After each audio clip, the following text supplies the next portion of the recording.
Pessoal, espero que esteja tudo bem com vocês. Aqui é o Carlos Macchiucci da TTV. Nós estamos fazendo uma série de entrevistas com nossos parceiros, com nossos patrocinadores, mas principalmente com os nossos amigos. E dessa vez eu tenho a honra de fazer uma entrevista com tudo aquilo que eu falei. Ele é o patrocinador da TTV, ele é um parceiro da TTV, mas principalmente ele é um grande amigo, o Mr. Marcos Yamada. Senhor Marcos Yamada, primeiramente, muitíssimo obrigado, né, por ceder esse tempo para a gente, né? E me conta um pouquinho. Já vou fazer a primeira pergunta para você. Como você começou no tênis de mesa e quem foram os seus mestres, seus professores? Bom, é um prazer muito grande falar com o meu amigo Carlos Macchiucci, foi meu aluno muitos anos e me arrependo porque o Brasil nunca tinha perdido um título no Campeonato Pan-Americano Nikkei e eu o treinei aqui no Brasil e ele foi lá e ganhou dos brasileiros. Então, o único arrependimento é esse de você ter tirado, né, a hegemonia brasileira no ano de 1992, Mar del Plata. Mas, por outro lado, muito feliz porque viramos grandes amigos e é uma coisa que no tênis de mesa não tem preço. Os amigos realmente são as coisas mais importantes para a gente. Bom, voltando à sua pergunta, meu pai foi profissional de futebol, jogou no Juventus da Rua Javari. Então, minha infância inteira foi nos campos de várzea, acompanhando meu pai, eu e meu irmão, sempre jogando futebol. E, modéstia à parte, eu engano bem, mas não consegui passar nos testes onde eu fiz, em clubes grandes, Palmeiras, Nacional, e eu desisti. Mas eu queria ser um atleta profissional, porque, né, exemplo do meu pai, e eu me tornei um profissional de tênis de mesa. O que é um profissional de tênis de mesa? Que ganha dinheiro para jogar. Então, eu joguei no Palmeiras muitos anos, me formei lá. Antes tinha um clube em São Paulo chamado Clube Para Todos, e depois do Para Todos fui para o Palmeiras e fui para São Caetano ganhar uma bolsa de estudos na Engenharia Mauá e também ganhar um salário. Então eu virei um atleta profissional de ping-pong, muito diferente do futebol. Então os salários também são muito diferentes, né? Então aí meu irmão começou a jogar tênis de mesa no colégio e me levou para bater bola na casa do Otávio Ogasawara. Para quem não conhece, foi um grande jogador, campeão brasileiro, campeão sul-americano. E o pai dele tinha uma mesa e a gente tinha carência de clubes em São Paulo, não tinha muito. Então, aos finais de semana, a gente ia na garagem da casa do Otávio Ogasawara, jogar com os irmãos dele, que todos jogavam, o pai também. E ali eu comecei a bater bola com uma pessoa muito importante para o nosso esporte. Muitos não conhecem, mas chama Naoteiro Uehara. Naoteiro Uehara foi o maior fabricante de raquetes na década de 70, porque a importação era proibida e ele fabricava com muita qualidade e ele montou um timinho chamado CT, Clube da Turma, que depois eu vim jogar futebol na várzea no CT também. Então era o Clube da Turma e o Naoteiro ensinava a gente na casa do Otávio Ogasawara. E no passado, Macchiucci, não existia muitos torneios, tinha poucos eventos aqui em São Paulo. Então era um campeonato paulista oficial por ano, vários torneios da amizade. Então a gente trabalhava na forma de amistosos. Um domingo, o CT não tinha uma sede própria, a gente ia visitar o Caicando Saúde, a C Saúde. Então a gente fazia equipe A, B, C, D, eu era a equipe H, eu jogava muito mal. Então a gente ia no Imirim, Cachoeira, Tucuruvi, Saúde, e a gente não parava, Patriarca, Itaquera. E aí foi o meu início da minha carreira, batendo bola com o Naoteiro, e tive uma carreira meteórica que depois eu até posso contar. Muito bom, vamos lá. Continuando com as perguntas para o Marcos Yamada, eu sabia que ele era uma enciclopédia, mas não sabia que era tanto, né? Já contou uma grande novidade para mim, né? O Otávio Ogasawara, ele voltou a jogar há um tempo atrás, mas não imaginava que fazia parte importante, né, da história do Marcos Yamada, mas também da história do tênis de mesa como um todo. E a outra pergunta que eu queria fazer para você, Marcos, o que o tênis de mesa te ensinou, a parte profissional? profissional, por exemplo? Olha, já contei essa história, mas eu queria fazer educação física, né? Porque eu vivi no esporte a vida inteira. Fui seleção na escola, no colégio, joguei na seleção de voleibol, joguei na seleção de basquete. Todo esporte que eu praticava, eu virava capitão do futsal, capitão do vôlei, não sendo o melhor jogador do time, mas por liderança. Então eu tinha um pouquinho de aptidão para qualquer modalidade esportiva até hoje. E aí eu queria fazer educação física, mas o meu pai foi contra. Ele falou assim, não dá para viver profissional. Na época, educação física era brincar de fazer faculdade, não era como hoje, que tem o CREF, né? Existe o Conselho Regional de Educação Física. Era uma brincadeira, a gente ficava nadando o dia inteiro, jogando bola o dia inteiro e fazendo esporte. Aí meu pai falou, olha vagabundo, vai fazer negócio para dar dinheiro? E aí eu ia muito bem em matemática, sempre tirei notas 10, 9, 10, 9, então eu fui fazer engenharia. Me graduei em engenharia, 2 anos trabalhei como engenheiro, odiei, não é a minha praia. Eu era um bom engenheiro, mas eu não brilhava, entendeu? Então eu ia de paletó e gravata todo dia, já era gerente de uma área da Fujifilm, mas não era o que eu queria. E aí trabalhei 5 anos com TI, aí para ganhar dinheiro, porque pagava melhor, e também não era a minha praia, nunca brilhei. Porque quando você gosta do tema, você não vê o tempo passar, você aprofunda no tema, você não tem estresse, você evolui a cada minuto.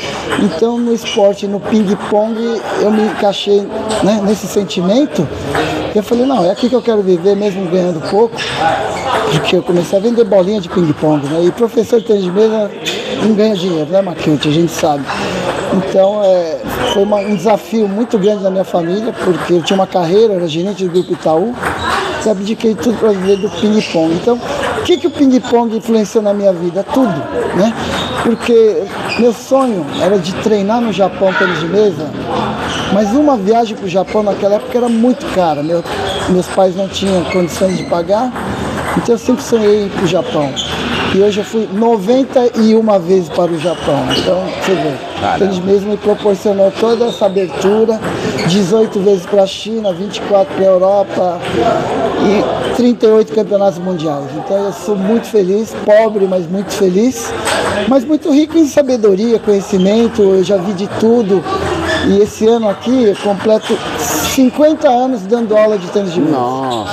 Eu comecei em 1975, meus amigos aí do Nippon Country Club, minha gratidão eterna, porque eu tinha 16 anos, era campeão estadual aqui, e o diretor de esportes, não sei se vocês conhecem o Nippon Country Club, é um clube muito rico, é um patrimônio violento, muito bem estruturado, muito bem dirigido.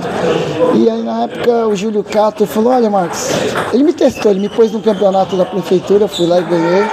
Ele falou, você não quer dar aula de tênis de mesa, apesar de você ser jovem, 16 anos, 15, 16 anos?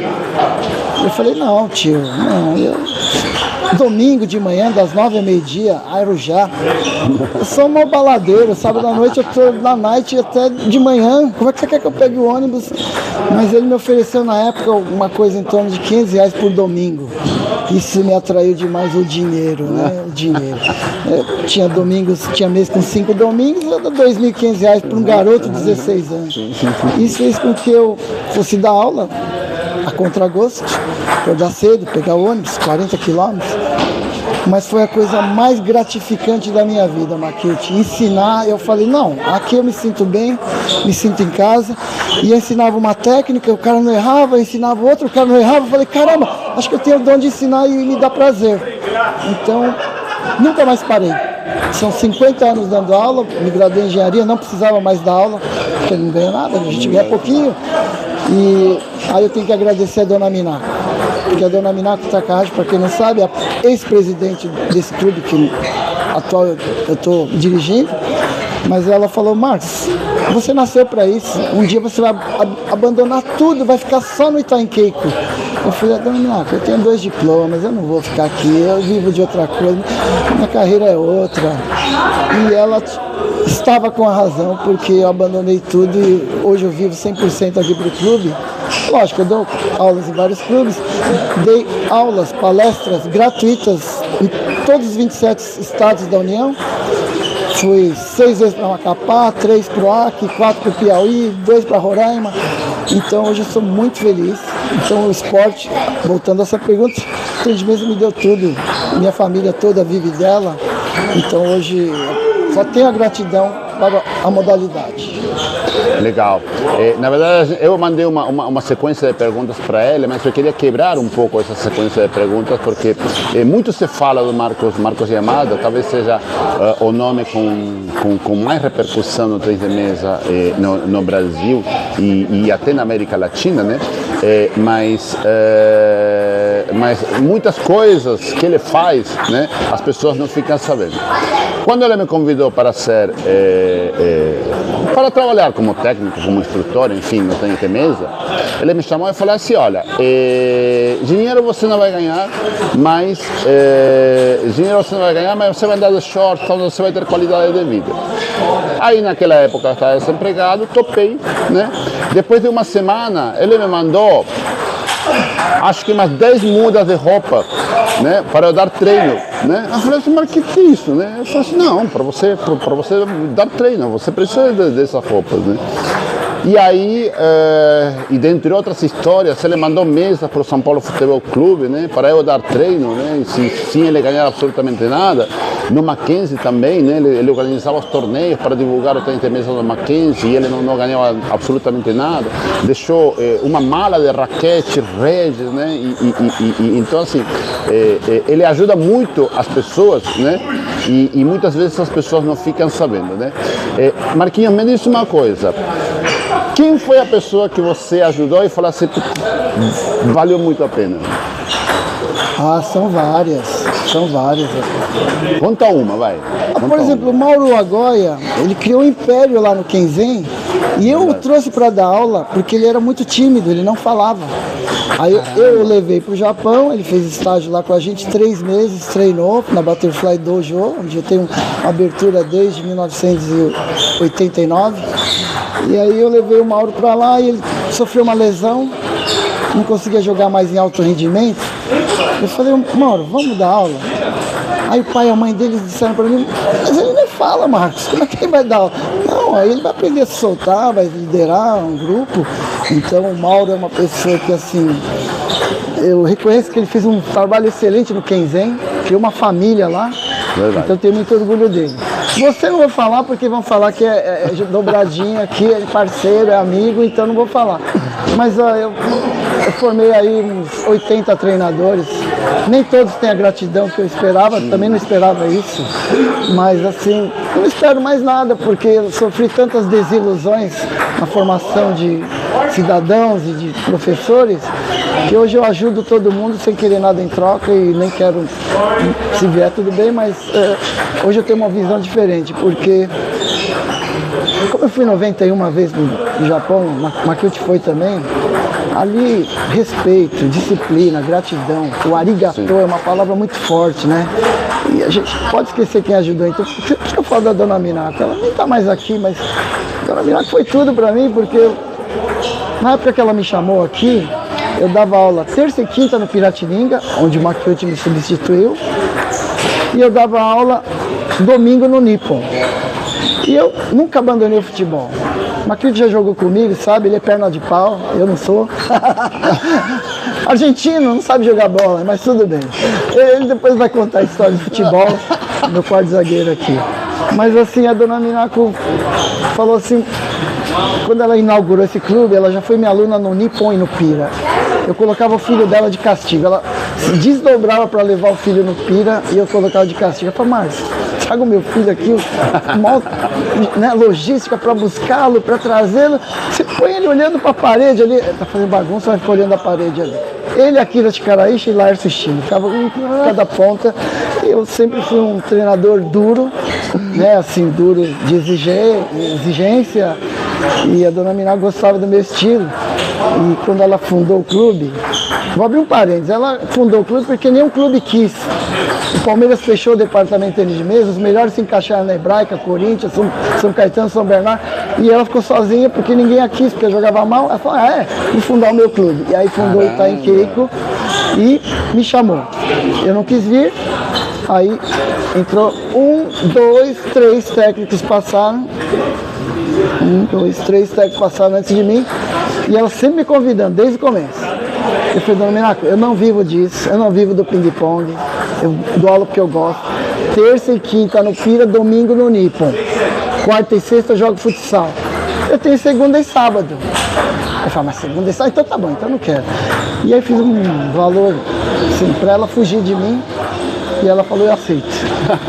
Então eu ganhava muito para vir 2 vezes por semana, segunda e sábado, que eu dou aula até hoje, segunda e sábado. Continua até hoje, né? E ela falou, quarta-feira você tem que fazer alguma coisa. Então eu criei o Ranking Itaim Keiko. Então desde 1986 existiu o Ranking Itaim Keiko que eu coordenava para o meu grupo ficar segunda, quarta e sábado comigo. Porque sábado, segunda são dias horríveis, campeonato sem domingo. Então, assim, foi a dona Minaco, de tanta insistência, fez com que eu abandonasse tudo e fosse vir tênis de mesa. Então, minha gratidão é eterna, Mauro Agoia e um monte de treinadores que eu perdi as contas. O Makiuchi é um deles, o Cid Furuema é outro. São todos parceiros, assim, Norio Marumoto, pessoas confiáveis, que eu posso virar as costas, que eu sei que não vão aproveitar de mim. Né? Então são pessoas que eu considero bastante e estão até hoje no meu time. Bom, continuando, né, com essa lenda do tênis de mesa, Marcos Yamada, né, aqui no clube, lendário clube, tanto os dois são lendários, no clube Itaim Keiko e o próprio Marcos Yamada. Estou um pouquinho nervoso, né, de estar fazendo essa entrevista, mas a próxima pergunta na verdade, é uma pergunta que serve para todo o Brasil, né? Por que você indicaria o tênis de mesa? Nossa, só tem vantagens. O criador, idealizador e fundador da Butterfly chamava Rikosuke Tamasu. Eu tive muito contato com ele, graças a Deus. Uma pessoa muito boa. E ele, em 1945, ele morava em Yamaguchi-ken, que é muito perto de Hiroshima. E muitos amigos dele se foram na bomba atômica. Então, no Japão não tinha emprego, não tinha trabalho, ele virou um vendedor ambulante. Ele saía de Yamaguchi-ken e ia até Tóquio, em Ueno, que é a estação mais comercial do Japão, fazia compras de material esportivo, voltava para essa cidade e vendia bolas de voleibol, beisebol, tacos. E ele era maratonista profissional, era a seleção japonesa de maratona. E seu Tamasu, ele ficou muito triste com a perda dos seus amigos. Ele falou, olha, eu vou criar uma marca que simbolize a paz. Não agressiva como Lion, Tiger, Eagle, né, tudo mais violentos. Eu vou criar uma que simbolize a paz. A borboleta, que não faz mal para ninguém, está sempre feliz. Então eu vou criar a Butterfly. E aí, antes de ele morrer, em 2001, no Mundial de Osaka, eu fiquei muito tempo com ele. Falei, seu Tamasu, eu preciso convencer o brasileiro que vale a pena jogar tênis de mesa. Porque aqui nós somos confundidos com ping-pong, lazer, passatempo, hobby. É mesa de sinuca, é mesa de pibolim, ping-pong. Então a gente não tem muito reconhecimento aqui no nosso país. Você me ajuda a criar um texto aqui para eu convencê-los a jogar? Aí eu criei um texto que depois vou dar para vocês, acho que você já viu. Está lá, elaborado por Rikosuke Tamasu, que é use, mas citem os nomes dele, o meu tanto faz. E a gente citou só vantagens, tem 20 vantagens. Dentre elas, eu acho que o mais importante é a saúde. É um esporte que não tem choques, contatos físicos, né? Não tem traumas, só tem movimentação e técnicas e como golpear na bola. Não tem, olha, não tem lesões. Para esporte de alto rendimento tem muita lesão. Esporte de alto rendimento é sofrimento, e esporte saudável é esse que a gente pratica aqui nas escolinhas, que, né, faz a gente movimentar, a circulação do sangue. Então o tênis de mesa tem muitas vantagens. Eu citaria essa como uma das maiores vantagens de sair do sedentarismo e praticar um pouco atividade esportiva. E outra é da visão dos olhos, né? Poucos sabem, mas o tênis de mesa é o esporte que mais movimenta o globo ocular. Bola ali, bola aqui, foco ali, foco aqui. Ninguém fica o dia inteiro fazendo isso, entendeu? No tênis de mesa a gente é obrigado a fazer. Isso foi provado por médicos americanos e japoneses que gera longevidade. Por exemplo, eles fizeram uma pesquisa assim, pegaram ex-jogador de voleibol, ex-jogador de tênis de campo, de futebol. Repararam que todo jogador de tênis de mesa, com uma certa idade avançada, 80, 90 anos, como o Betinho, que agora recentemente faleceu, ele lembrava de tudo. As vitórias, as derrotas, como foi, mas tudo. O braço ruim, exercer, o esporte de rendimento é sofrimento. Ombro ruim, joelho ruim, mas ele lembrava de tudo. Então, a cabeça estava intacta, né? A memória. Isso começaram a fazer pesquisas e geraram nesse ponto que eu falei, do exercício do globo ocular, que gera fortalecimento dos nervos e a longevidade. Eu destacaria essa e tem muitas. Depois, como que a gente vai colocar na tela aí os benefícios, se alguém quiser depois eu posso discuti-los. Legal, legal, legal. Nossa, tá muito bom o papo, tá muito bom. E a próxima pergunta é, na verdade, falar um pouquinho sobre a JJ Yamada, uma das atividades que o Marcos tem, né? Me conta um pouquinho como está a JJ Yamada, né? Passou por diversos momentos, né? Por diversas fases nesse período pré e pós-pandemia, né? Então me conta um pouquinho como a JJ Yamada está atualmente, né? E quais são os seus próximos projetos. Olha, JJ Yamada, para quem não sabe, é Jéssica Yamada e Jeff Yamada. Eu montei uma empresa para os filhos darem continuidade, né? E assim, uma vez um repórter perguntou: Marcos, qual que é a sua profissão? Eu falei: peraí, minha profissão, empresário, professor, presidente de clube, organizador de eventos, diretor técnico de inúmeras competições, FUP, FEDESP, Intercolonial, fotógrafo profissional. Nossa, eu fiquei assim, o que você quer colocar? Põe o que você quiser. Patrocinador, 2 filhos na seleção e o pai bancando, o trouxa aqui bancando, mas valeu a pena. Então eu não sabia falar muito bem se era empresário, empreendedor, um pouco de tudo, né?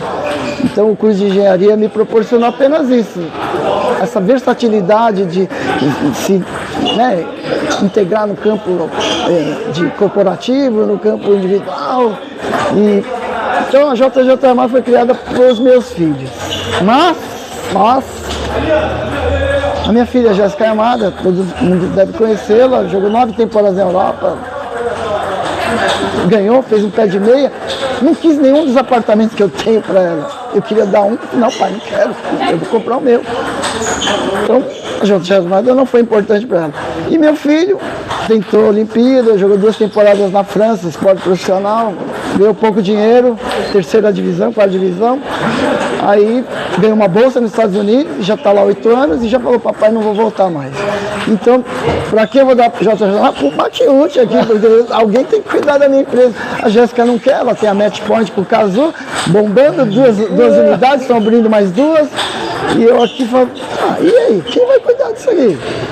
Né? E por que JJ Yamada? Eu nunca quis fazer uma marca com meu nome, nunca. Eu sempre honrei, vesti a camisa da Butterfly durante muitos anos, mas a Butterfly, depois que eu montei uma estrutura na América Latina, 20 países, eu era distribuidor dos 20 países, a Butterfly criou uma regra que eu teria que administrar todas as vendas da América Latina, resumindo, concentrando todo o dinheiro, vinha de todos os países, El Salvador, Porto Rico, Costa Rica, e daqui eu tinha que mandar para o Japão, porque eu tenho contrato com o Japão de longos anos, mais de 30 anos. Isso para mim ficou inviável, porque o dinheiro entrava aqui, ia para lá, pagava muito imposto e eu tive que abrir mão desse trabalho de 25 anos, montando a estrutura da Butterfly na América Latina, por isso que eu conheço todo mundo, são todos amigos, já troquei de vários distribuidores, mas eu fiquei meio sem ação e acho que eles ficaram com pena de mim, eu não sei, aí abriram a mão para eu vender outras marcas, né?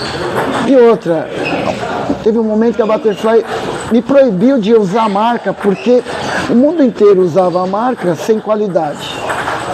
A minha ia para o Japão para ser aprovada, então tinha, mas outros países faziam a revelia, e aí estava se perdendo a qualidade da Butterfly. Então eles falam: Marcos, agora você tem que criar a tua marca. Eu não quero, você tem que criar a tua marca, você vai fazer a tua marca virar E a Butterfly, toda vez que você for usar, você tem que pedir autorização. Nós vamos olhar o folder, nós vamos olhar o site e falar, tira daqui, põe pra cá, põe pra cá. Eles são muito rigorosos, com razão. Eu dou razão, infelizmente, né, a gente não tem mais essa liberdade, mas é a marca número 1 do mundo, domina mais de 60% do mercado mundial e tem muita qualidade, todo mundo sabe. Essa marca é símbolo de qualidade.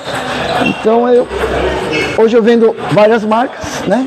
Fazer o meu merchandising aqui, o meu jabá. É para isso que estão aqui. Vendo Stiga, que é a segunda melhor raquete do mundo, feita na Suécia. Sou distribuidor exclusivo, entre aspas, porque tem os contrabandistas, não vamos entrar no mérito. Cornillon, da França, Givo, da Alemanha, Inhe, da China. Então tem essas marcas junto com a Butterfly, mas eu visto a camisa Butterfly, todas as outras marcas sabem, porque elas me convidavam todos os mundiais que eu fui. Marcos, I know your job. Eu sei o seu trabalho que você faz no Japão, no Brasil. Nenhuma empresa de ping-pong tem 9 funcionários CLT, ninguém. A gente pesquisou, é você. Então a gente quer que você venda a nossa marca. E eu falo, não, eu sou muito fiel à marca Butterfly, jamais vou traí-la, não vou querer. Então todo mundo me buscava em todos os mundiais para eu vender, mas eu falei, não quero. Só que a Butterfly falou, não, pode pegar. Então hoje eu tenho, vamos dizer, nicho de mercado para iniciantes e para alto rendimento, porque a Butterfly tem os produtos muito caros, com muita qualidade, mas eu não atendia todo o público.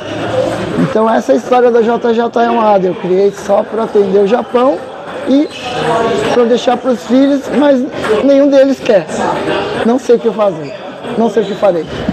Não, a parte que ele falou que ia deixar para mim vai ficar muito bem gravada. Vou cortar e vou guardar, né, as 7 chaves como se fosse um Bitcoin. Estou brincando, mas agora uma pergunta. Bom, você já foi muitas vezes entrevistado, mas esse quadro é um quadro que visa, né, obviamente, né, enaltecer, né, aqueles que patrocinam, né, os clubes que patrocinam os projetos de tênis de mesa, contar um pouco a história dessas pessoas, né, que fazem esse apoio, né, mas também servir como uma forma de referência, né, não só para o tênis de mesa, mas para todas as pessoas que estiverem precisando. Tá? Eu gostaria que você, com toda a sua sabedoria, você deixasse uma mensagem, não necessariamente do tênis de mesa, não necessariamente do esporte, mas alguma mensagem para a vida, né? Para alguém que, né, em algum momento, em alguns pontos do Instagram, olhe essas mensagens e se sinta inspirado, se sinta motivado. Olha, vamos fazer uma conta para Manaus, acho que eu fui dar aula de tênis de mesa gratuita umas 12 vezes. Aí ficou me perguntando, por que me chamam de novo? Chama outro, né? Aí fui para o Amapá, fui para Roraima, Rondônia. Mas acho que a parte que mais pega é a parte que eu falo um pouco da vida, sabe? A minha introdução, eu falo muito sobre conceitos, princípios. E o pessoal adora, tanto que depois de dar uma palestra no Tonan Vila Diva, do Wilson Torres, o cara da igreja veio pedir para eu dar a mesma palestra numa igreja. Eu falei, meu amigo, eu dou aula de esportes. Não, Marcos, o que você falou vale para a vida inteira. Eu fui na igreja, dar aula lá na igreja. Eu falei, não, tá bom, eu vou para ajudá-los aí. Vou cortar um pouco o tênis de mesa, que não interessa muito, é a parte técnica, mas eu vou falar muito da vida. Então, eu posso ficar aqui 1h30 falando. Né? Mas, vamos de novo, o que é mais importante. No Japão tem alguns princípios que eu sempre dou na minha palestra: kamikaze, samurai, ninja, yakuza, né?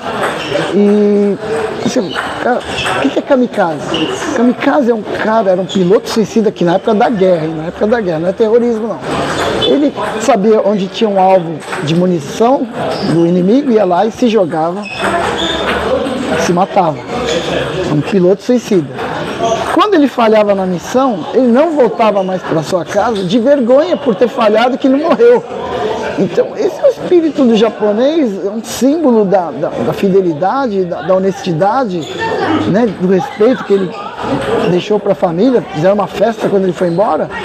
Então, essas coisas eu falo muito nas minhas aulas, sabe? Então, por exemplo, eu era brasileiro, né?